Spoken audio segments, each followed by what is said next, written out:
어떻게 지난 한 주간 어떻게 지나셨나요? 요즘에 매우 바쁘고 또 피곤하고 또 덥고 그런 여름을 지나고 있습니다. 여러분들에게 주님의 은혜가 함께 하시기 바랍니다. 빌립보서 강해를 거의 끝나가고 있습니다. 지난주에 말씀드린 그 말씀은 바울이 빌립보 교회 성도들에게 한 마지막 권면입니다. 좋은 생각을 해라. 그리고 보고 듣고 들은 대로, 본 대로, 배운 대로 행하라. 이런 말씀을 드렸습니다. 어떤 생각을 품으셨나요? 그리고 무엇을 실천하셨나요? 뭔가 새로운 걸 생각하고 행동했다면 감사하시고요. 혹시 못했다면 오늘 이 시간 말씀을 통해서 여러분들이 새로운 마음의 결심을 하고 한 가지라도 실천에 옮길 수 있는 그런 시간이 되시기를 바랍니다. 자, 이번 주와 다음 주에 드릴 말씀은 권면의 말씀은 아니고 감사의 인사입니다. 오늘 제목을 뭐라고 붙였죠? 일체의 비결을 배웠노라. 이 제목이 여러분들에게 정신이 번쩍 나게 만드는 분이 있을지 모릅니다. 북한에서 무슨 생각인지 계속 쏘아 올리는 미사일 문제, 일본에서 한국에 대한 보복 조치로 내려진 화이트 리스트 제외 문제, 또 미중 간의 무역 전쟁을 넘어서 이제는 또 환율 문제, 끊임없이 이런 문제들이 막 일어나고 있습니다. 어떻게 해결해야 될지 해법을 찾지 못하는 가운데 있는데, 그래서 매일 우리가 불안하고 언제나 이 모든 것이 끝나고 좀 안정될지 그런 속에서 우리가 오늘 예배를 드리고 있습니다. 혹시나 이런 문제를 한꺼번에 해결할 수 있는 기가 막힌 무슨 비결이라도 있는가 하고 생각하는 분이 있을지 모르겠습니다. 오늘 바울이 말하는 일체의 비결이란 무엇인지 오늘 말씀을 통해서 우리가 함께 은혜를 나누고자 합니다. 먼저 바울이 빌립보서를 쓰게 된 가장 커다란 동기는 이미 말씀드린 것처럼 빌립보 교회 성도들이 로마에 옥에 갇힌 바울을 돕기 위해서 그들이 정성껏 헌금을 모아서 에바브로디도 편에 그렇게 먼 거리까지 와서 전해준 것에 대한 고마운 인사를 전하기 위해서 이 빌립보서를 쓰게 된 것이죠. 자, 10절의 말씀을 같이 보실까요? 시작. 내가 주 안에서 크게 기뻐함은 너희가 나를 생각하던 것이 이제 다시 싹이 남이니 너희가 또한 이를 위하여 생각은 하였으나 기회가 없었느니라. 자, 여기 보면은 바울 사도가 주 안에서 크게 기뻐한다고 그럽니다. 이 기뻐하는 얘기가 빌립보서에 많이 있다고 그랬죠. 기쁨의 편지라고. 바울이 로마의 옥에 갇혔는데 그렇지 않았더라면 도저히 복음을 전할 수 없었던 시위대 대원들에게 복음 전할 수 있게 된 것이 너무나 기쁘고, 또한 경쟁적으로 하든 참으로 하든 복음이 더 널리 전파되는 것이 기쁘고, 이런 식으로 바울 사도가 기쁨을 표현했는데, 오늘 말씀에 크게 기뻐한다는 것은 무엇일까요? 빌립보 교회 성도들이 보내준 돈 때문인가요? 예, 1차적으로는 그렇습니다. 그들이 보내준 물질적인 도움에 대해서 고마운 마음을 가지고 있습니다. 그래서 기뻐하죠. 그러나 그것보다는 바울을 위해서 그들이 나누어 주었던 사랑, 그 나눔의 마음, 그것이 바울에게 기쁨의 이유였습니다. 빌립보 교회 성도들은 바울에게 늘 빚진 마음을 가지고 있었거든요. 왜냐하면 바울 사도가 이 빌립보 교회를 세울 때에 억울하게 매를 맞고 옥에 갇히고 이랬던 고난을 겪었거든요. 그렇기 때문에 빌립보 교회 성도들은 바울을 생각하면 우리 교회 세우느라고 바울이 그렇게 고생하면서 우리 교회 세웠는데 우리가 어떻게든지 이 빚을 좀 갚아야 되지 않겠냐, 그런 생각은 했지만 어떻게 도울 수 있는 기회가 없었어요. 그러다가 바울이 옥에 갇혔다는 소식을 듣고, 야, 이번 기회를 우리가 놓치지 말고 바울을 꼭 도와야 되겠다.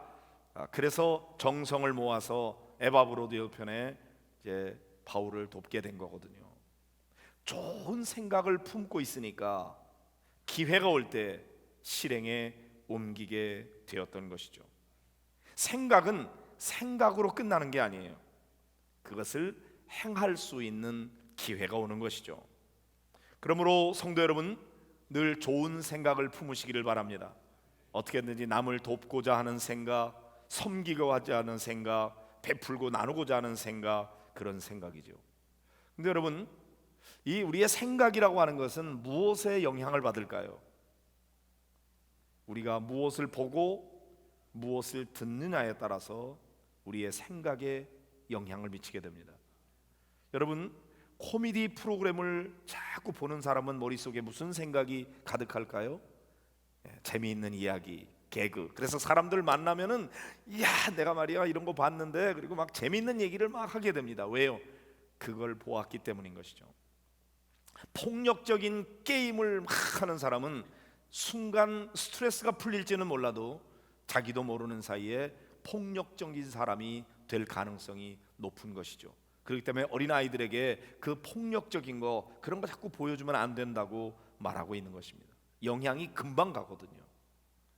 SF 영화나 공상 과학 만화를 보는 사람은 비현실적인 공상에 마음을 빼앗길 가능성이 많이 있습니다. 음란한 동영상, 영화 이런 거를 자꾸 보는 사람은 자기 마음속의 생각이 음란한 것으로 자꾸 채워질 가능성이 많이 있는 것입니다. 그러므로 성도 여러분, 여러분이 좋은 생각을 품기 위해서는 유해한 책이나 영상은 멀리 해야 되고, 나에게 도움이 되는 좋은 책, 좋은 영상, 그런 것을 가까이 해야 됩니다. 언젠가 제가 그런 말씀을 드린 적이 있는 것 같아요. 제가 미국에 있으면서 한 2000년쯤 됐을 때, 그때 아주 비디오 방이 굉장히 유행을 했었습니다.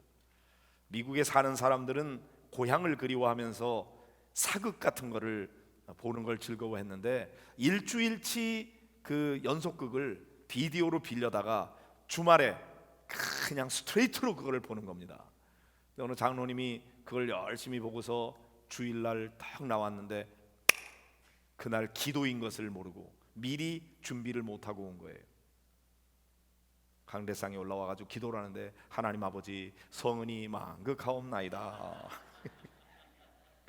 왜 그랬어요? 그걸 보니까 자기 생각에 그런 게 영향을 미친 거예요. 여러분, 저는 목사잖아요. 저에게는 성경책이 영향을 더 많이 줄까요? 소설책이 영향을 더 많이 줄까요? 대답 잘하세요. 그냥 성경책이라고 얘기하고 싶겠죠. 근데 정답은 뭐냐면 제가 읽는 책입니다. 제가 목사라 그래서 자동적으로 성경이 저에게 영향을 주는 게 아니고, 제가 성경을 읽어야 성경이 저에게 영향을 주는 거고, 제가 소설책에 빠져 있으면 소설책이 저의 생각에 영향을 끼치는 거예요. 그러므로 여러분이 하나님의 말씀인 성경을 가까이 하고, 설교 말씀, 찬양 그런 걸 늘 가까이 하면서 자주 듣고, 그렇게 할 때 여러분의 생각을 바르게 잘 관리할 수 있게 될 줄로 믿습니다. 생각은 하였으나 기회가 없었느니라. 그런데 생각을 했더니 기회가 왔어요. 기회가 왔을 때 좋은 일을 하게 된 것이죠. 11절의 말씀을 보겠습니다. 11절. 내가 궁핍함으로 말하는 것이 아니니라. 어떠한 형편에든지 나는 자족하기를 배웠노니. 그랬습니다. 바울의 옥살이가 얼마나 고달팠겠습니까? 춥고 배고프고 부자유하고, 심지어는 죽음의 공포가 그에게 엄습해 왔어요. 고린도전서 2장 2절에 보면 바울 사도가 뭐라고 고백하느냐 하면은, 내가 약하고 두려워하고 심히 떨었노라, 그렇게 돼 있어요. 우리가 생각할 때는 바울 같은 사도는 두려움도 없고 언제나 용기 백배하고 늘 승리하는 삶을 살 것 같았는데, 바울의 고백을 보니까 우리하고 똑같이 연약한 사람이었어요. 약하고 두려워하고 심히 떨었다 그랬어요. 그런데 그런 바울이 어떠한 형편에든지 자족하기를 배웠다고 말합니다. 자신에게 주어진 현실을 부정하고 불평하고 원망하지 않고 자족하기를 배웠다. 어떻게 그럴 수가 있었을까요? 바울은 이미 자기에게 주어진 하나님의 은혜에 대한 깨달음이 있었기 때문에 감사하고 있는 거예요. 나는 본래 박해자였습니다. 포행자였습니다. 나는 핍박자였습니다. 나 같은 사람은 지옥에 던져져 마땅한 존재인데 주님께서 나 같은 존재에게 은혜를 베푸셔서 나를 하나님의 자녀로 삼아주실 뿐만 아니라 나 같은 사람에게 사도의 귀한 직분을 맡겨주셔서 주의 복음 전할 수 있는 특권을 주셨으니 이 얼마나 놀라운 은혜인지요. 주님의 은혜에 감사합니다. 그러니 내가 주의 복음 전하다가 매를 맞고 옥에 갇힌들 내가 뭐 불평할 게 있겠습니까? 내게 베푸신 은혜가 더 큰데 그래서 나는 자족합니다. 이게 바울의 고백이었던 거죠. 디모데전서 6장 6절부터 10절까지 말씀을 같이 읽어보겠습니다. 그러나 자족하는 마음이 있으면 경건은 큰 이익이 되느니라. 우리가 세상에 아무것도 가지고 온 것이 없음에 또한 아무것도 가지고 가지 못하리니 우리가 먹을 것과 입을 것이 있은즉 족한 줄로 알 것이니라. 부하려 하는 자들은 시험과 올무와 여러 가지 어리석고 해로운 욕심에 떨어지나니 곧 사람으로 파멸과 멸망에 빠지게 하는 것이라. 돈을 사랑함이 일만 악의 뿌리가 되나니 이것을 탐내는 자들은 미혹을 받아 믿음에서 떠나 많은 근심으로써 자기를 찔렀도다 그랬어요. 자, 여기 보니까 우리 다 빈손으로 왔죠. 갈 때도 다 빈손으로 가죠. 뭐 들고 갈 사람 있어요? 통장 들고 가겠어요? 들고 간들 무슨 소용이 있겠습니까? 이 세상에 올 때 뭐 들고 온 사람 있습니까? 아무것도 들고 온 사람 없고 갈 때도 다 놓고 가고. 그러면 이 세상에 사는 동안 우리가 먹을 것과 입을 것이 있는 거 이거 다 우리 받은 거잖아요. 내게 아니잖아요. 그러니까 족한 줄로 알아라 이거죠. 너무 부하려고 하는 사람 시험에 빠지고 그 욕심 때문에 멸망하게 되는 겁니다. 살아가는데 돈은 반드시 필요합니다. 너무너무 중요한 거예요. 그러나 여러분, 돈이 우리의 삶의 목적이 아니에요. 그것은 우리가 잘 살아가는데 필요한 수단일 뿐인 것이죠. 이걸 목적으로 삼게 되면, 돈을 사랑하게 되면은 일만 악의 뿌리가 된다고 그랬거든요. 여러분, 돈을 잃어버렸습니까? 많은 물질의 손해를 보았습니까? 너무 마음이 아프죠. 그러나 그것 때문에 절망하고 좌절하고 믿음에서 멀어지고 하나님을 멀리하게 되면은 더 중요하고 귀한 것들을 잃어버리는 어리석은 삶에 빠지게 되는 것입니다. 많은 것을 잃어버렸지만 아직 건강하십니까? 여러분에게 믿음이 있으십니까? 사랑하는 가족들이 있으십니까? 하나님이 계십니까? 함께 고통과 아픔을 나눌 수 있는 목장 식구들이 있습니까? 그러면 자족하는 마음을 갖게 되시기 바랍니다. 송명이라고 하는 시인 아시죠? 뇌성마비로 인해서 반신불수가 된 사람입니다. 그 사람은 돈도 없고 가난합니다. 많이 배우지도 못했습니다. 그래서 남들보다 훨씬 더 불행한 삶을 살아갑니다. 그런데 이 사람이 쓴 시를 보니까 하나님은 공평하시답니다. 뭐가 공평합니까? 나는 남이 보지 못한 것을 보았고 남이 듣지 못한 음성을 들었고 남이 받지 못한 사랑을 받았다고 말합니다. 객관적으로 보면 공평한 하나님이 아니에요. 그러나 이 시인은 자기에게 주신 은혜를 깨닫고 자족하는 마음을 갖고 있는 것입니다. 여러분 아시는 헬렌 켈러라고 하는 사람, 삼중고를 알았어요. 앞으로 보지도 못해요. 귀로 듣지도 못해요. 입으로 말하지도 못해요. 이런 사람은 일평생 불평하고 원망하고 살아도 남들이 뭐라 그럴 수 없어요. 그런데 이 사람이 그렇게 살았나요? 아니에요. 자족하는 마음을 갖고 오히려 그 고난을 극복하면서 다른 사람들에게 도전을 주는 삶을 살지 않았습니까? 살다 보면 즐겁고 좋은 때도 있지만 힘들고 어려운 때 더 많습니다. 그러나 우리 그리스도인들은 어떠한 형편에든지 처할 줄 아는 그런 상황 속에서도 족한 줄 아는 그런 마음을 갖고 살아야 하는 것입니다. 이미 주님께서 우리에게 베풀어 주신 은혜가 크다고 하는 사실을 깨달았기 때문이죠. 우리 성도들도 죄에서 구원해 주신 은혜를 깨닫고 자족하는 마음을 갖게 되시기 바랍니다. 남들하고 자꾸 비교하지 말고 내게 주신 은혜를 깨달으세요. 자족하는 사람의 특징이 있습니다. 첫째는 뭐냐면 미소예요. 미소. 봅시다. 자족하는 마음이 있는지. 미소라고 하는 것은 마음에 기쁨이 있는 사람에게 주어지는 거예요.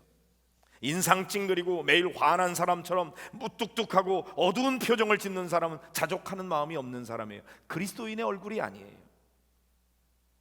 여러분에게 미소가 있기를 바랍니다. 둘째는 남을 존중히 여기는 거예요.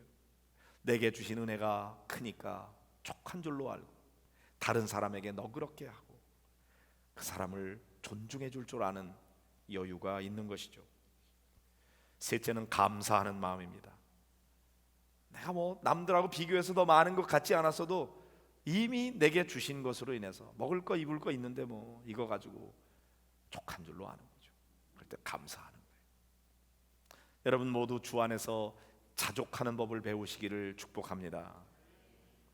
12절의 말씀을 같이 보겠습니다.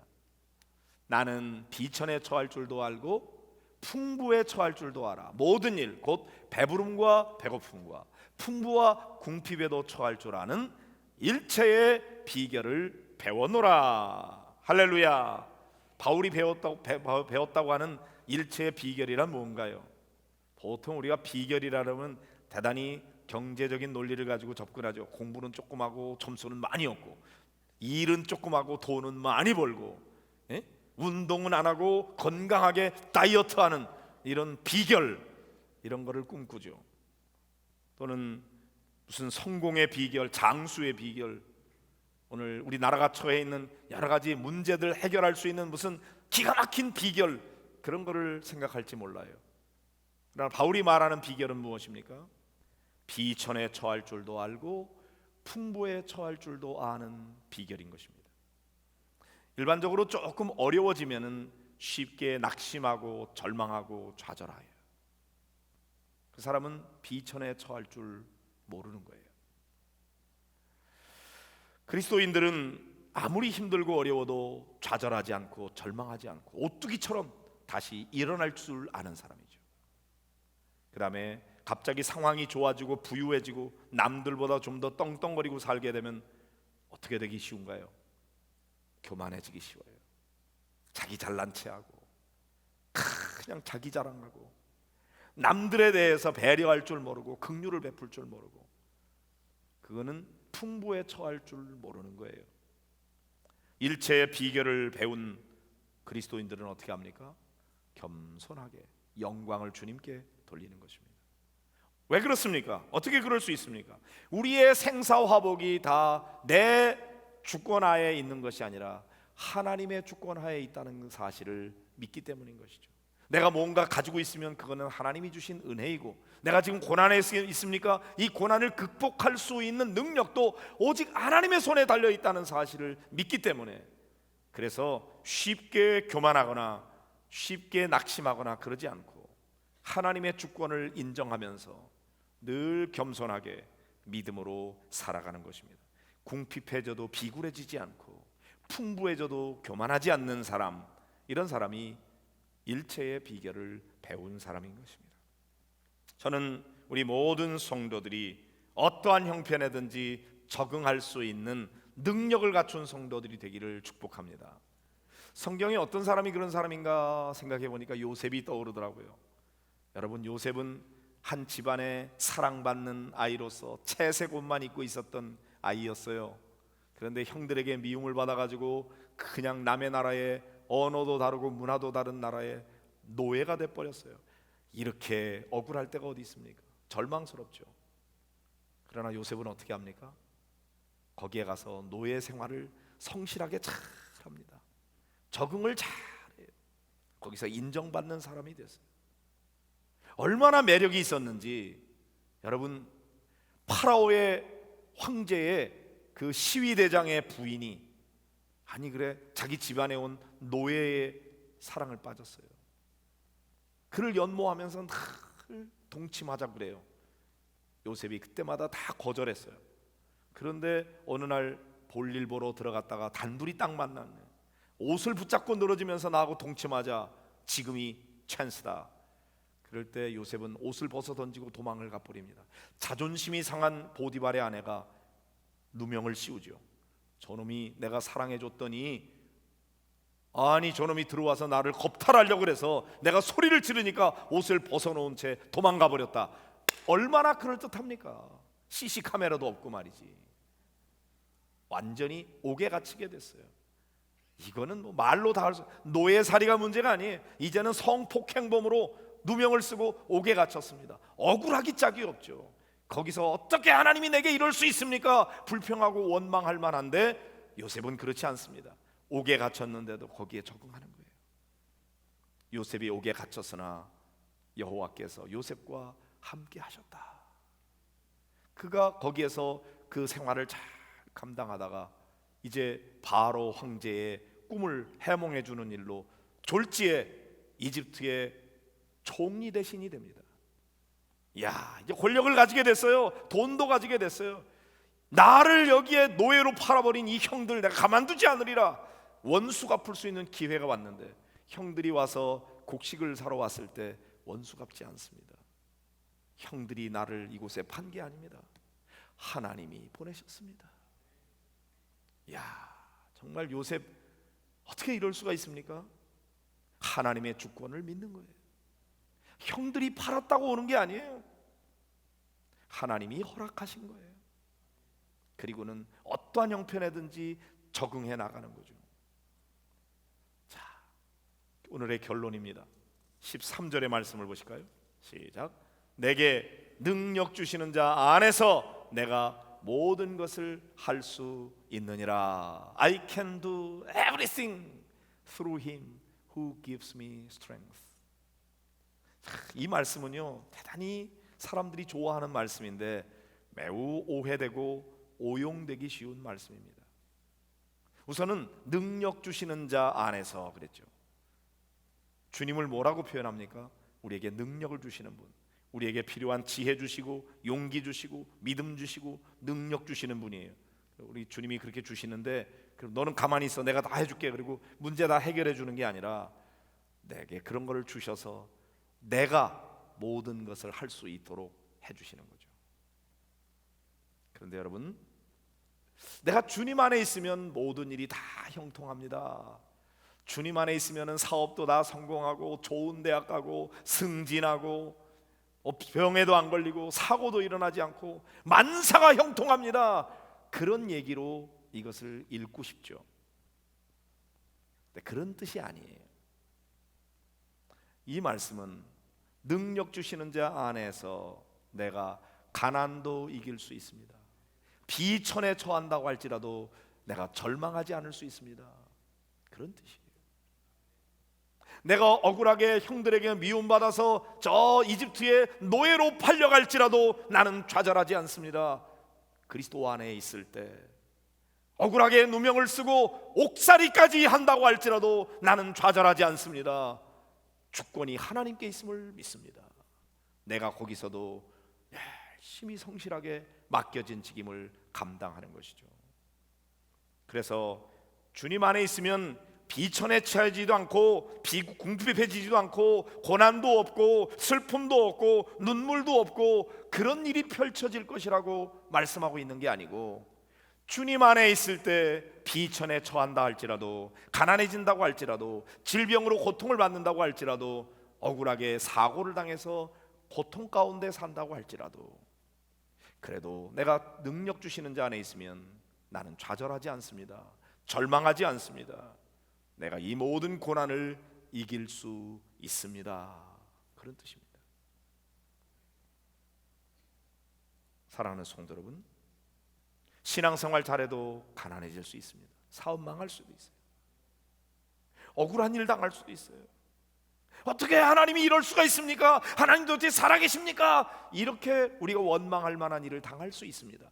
그러나 우리가 그리스도 안에 있을 때 그런 모든 상황을 극복하고 이겨낼 수 있다는 것입니다. 가난해도 행복해질 수 있고 질병에 걸려 고통 속에 있어도 위대해질 수 있는 것입니다. 그리스도 안에 거할 때. 유명한 사상가 존 러스킨이라는 사람이 있습니다. 어느 귀부인이 파티에 왔는데 아주 값비싼 손수건을 보여주면서 이게 너무 좋은 손수건인데 여기에 그만 잉크가 묻어서 흉하게 돼버렸다고 그럽니다. 그 손수건을 좀 줄 수 있겠느냐, 집에 가지고 가서 돌아왔는데 보니까 거기 잉크가 묻어있는 점을 가지고 그림을 아름답게 그렸어요. 그래서 더 가치 있는 좋은 손수건이 됐어요. 우리에게 흠집이 많죠. 어떤 면에서 우리가 약점 덩어리예요.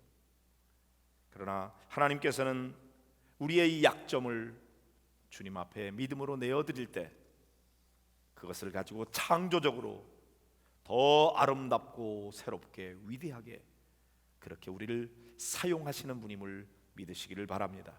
그게 믿음이에요. 그래서 그리스도 안에 있으면 약점이 없어지는 게 아니에요. 약점이 있음에도 불구하고 그 약점을 오히려 강점으로 사용하시는 하나님이신 것이죠.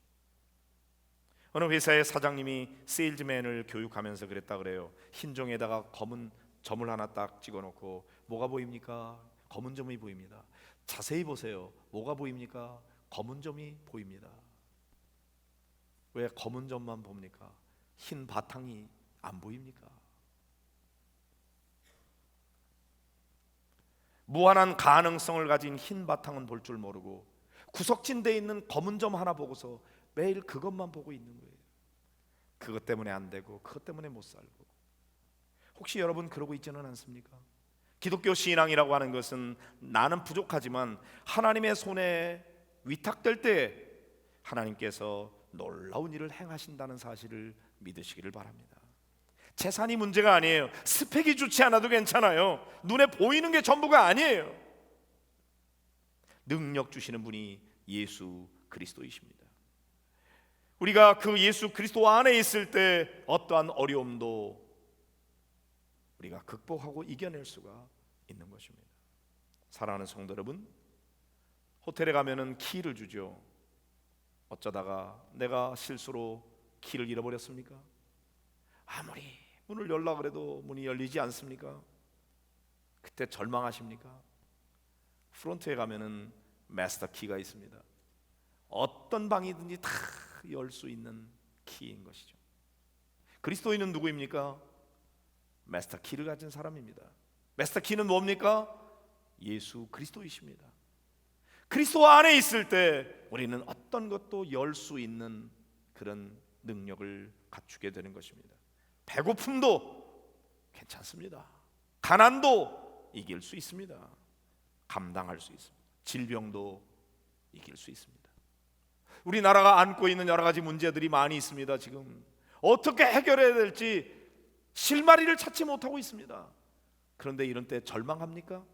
그리스도 안에 있는 사람은 잘 견디는 것입니다. 이 문제를 놓고 하나님 앞에 기도하면서 하나님, 이 고난의 시기를 우리로 하여금 잘 견디게 하시고 하나님이 베푸시는 은혜를 기다리게 하시고 하나님 어떻게 문제가 해결될지 알 수 없사오나 이때 우리가 넘어지지 않게 해주십시오.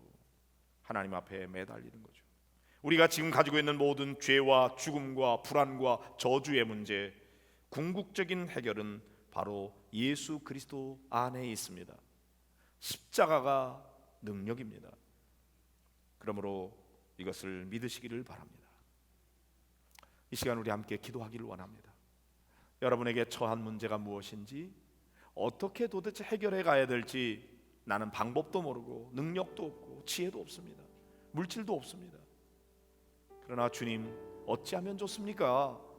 그리고 주님께서 주시는 좋은 생각을 품고 우리가 잘 주어진 것에 대해서 족한 줄로 알고 그리고 어떠한 형편에든지 적응할 수 있는 능력을 얻게 돼요. 그리스도 안에 있을 때 감당할 수 있습니다. 주님, 저에게 은혜를 주셔서 이 난관을 잘 극복해 나가도록 도와주세요. 다 같이 함께 기도하겠습니다.